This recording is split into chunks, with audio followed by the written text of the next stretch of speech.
नमस्कार मो चैनल को मु आपण मानक स्वागत करुछि। राधे कृष्णा। ओम नमः भगवते वासुदेवाय।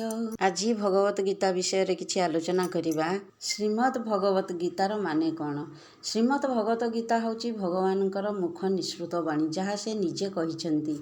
भगवत गीतार आमर 700 श्लोक अछि। यही 700 श्लोक भितर 574 श्लोक कृष्ण कहिसंती, 84 श्लोक अर्जुन कहिसंती, 41 श्लोक संजय कहिसंती एवं 1टी धृतराष्ट्र कहिसंती। यही गीता को केतेक ऐतिहासिक लोक मध्य आपणई नैथिले। महात्मा गांधी, आल्बर्ट आइनस्टाइन जेतेबेले से समय पाउथिले गीतारू किछि किछि पढ़ी एवं शांति अनुभव करुथिले। से निजर कर्तव्य कर्म भितरू मध्य समय बाहर करुथिले केवल गीता अध्ययन करिवे बोली। आपण माने मध्य आपणकर मूल्यवान समय किछि बाहर करी एई भगवत गीता को पढ़ंतु। आसंतु वर्तमान गीतार तात्पर्य किछि जानिबा। गीता हेउछि सर्वशास्त्रमयी, अर्थात सबु शास्त्र मध्य गीता हेउछि सर्वश्रेष्ठ शास्त्र, जहाँकि स्वयं भगवान को मुख निसृत वाणी। एहार संकलनकर्ता हेउछन्ति हमर व्यासदेव। जदि गीतार प्रथम श्रोतांकर नाम पचरा जाए ताहाले काहार नाम आसीबो? गीतार प्रथम श्रोता हेउछन्ति अर्जुन, जहाँकि भगवान केवल अर्जुन को महाभारत युद्ध रे एई गीता कथा कहिथिले। गीता हेउछि अनंत भावर अगाध समुद्र, अर्थात समुद्रर अतल गर्भरे बुड़ी अनुसंधान कले जेपरि धन प्राप्ति होइथाए, मणिमुक्ता मिलिथाए, सेहीपरि गीतार सागर रे अतर गर्भरे बुड़िले सेहीपरि ज्ञान रूपक मणिमुक्ता मध्य प्राप्त होइथाए। गीतार मुख्य तात्पर्य हेउछि अनादि कालरू अज्ञानवशत संसारर सागर रे बुड़ी रहिथिबा जीवमानंकु उद्धार करी परमात्मा प्राप्त कराइबा। मनुष्य निजर सांसारिक कर्तव्य कर्म भल भावरे आचरण करि पारिले ही परमात्मा को प्राप्त करिबा। परमात्मा प्राप्त माने भगवान को पाइबा। भगवान श्रीकृष्ण गीतारे मुक्त कंठे कहिसंती, मु निजे मध्य गीतार आश्रय रे रहिछि। गीता मोर श्रेष्ठ गृह। गीता ज्ञानर आश्रय नहीं मु 3 लोक को पालन करुछि। आहुरी भगवान कहिसंती, जे केई मोर गीता रूपक आज्ञा को पालन करिवो, अध्ययन करिवो, गीतार रहस्य लोकमानंकु अवगत कराइवो, प्रसार प्रचार करिवो, सेई मनुष्य मोर अत्यंत प्रिय। भगवान एपरि भक्तंकर अधीन मध्य होई जांती।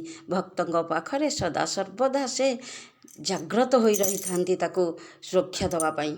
सेथिपाई गीता हेउछि भगवानकर प्राण हृदय, तांकर स्वयं प्रतिमूर्ति।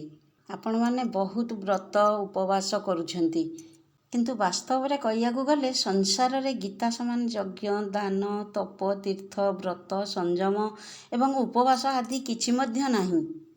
किंतु जेउ माने श्रद्धा एवं विशुद्ध भक्ति रे निजर हृदय पूर्ण करी मनन, श्रवण, अध्ययन करंती, सेई माने भगवान को पाइथांती, परमात्मा को लाभ करंती।